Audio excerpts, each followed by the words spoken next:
Sorry for the cliché, but I think this Italian car is a very cool car. In the game, the car I really like to drive is the Zonda Cinque. I love Italian cars. It's like you are flying.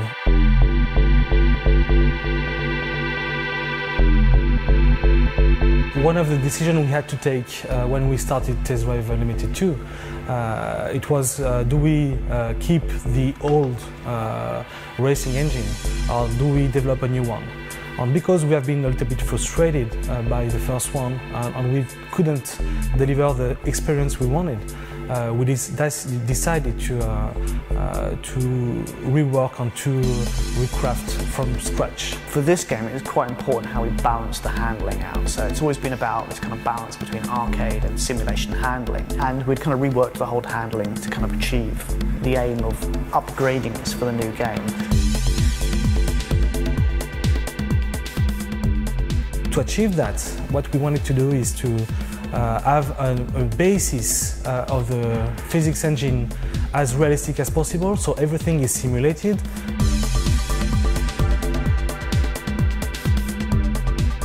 With this new handling, you can drive classical car, you can drive small power cars and very high-end cars like those ones. With this type of cars, it's the most difficult elements that the player will have to deal with is to judge how much power do I transfer to the car.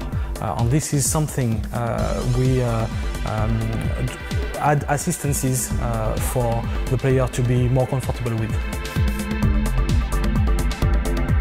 Of course, when it's raining in TDU2, the roads get wet and the handling taking account this parameter. It changes the way the grip and the tires are in contact with the road. We had to simulate that as close to the reality as possible. So it's take very large variety of different cars, different handling, different kind of surface that you go on, and weathers. What we have now, it's 90 plus cars. So the beta side of things was an interesting one. I mean, we went into that with, you know, a couple of kind of things we chiefly wanted to achieve. When you are developing handling, you are too close to it to judge it. Really, there's nothing like actual players with a multitude of different configurations, playing it in a multitude of different ways, all at the same time, going wherever they fancy rather than where we tell them, to really know how the game will perform. We have so many fans in this game that make a really, really good work, that answer our questions, make very precise feedbacks on bugs, handling, everything that counts in the game. The other big thing for us was just trying to push up how many people were playing the game at the same time.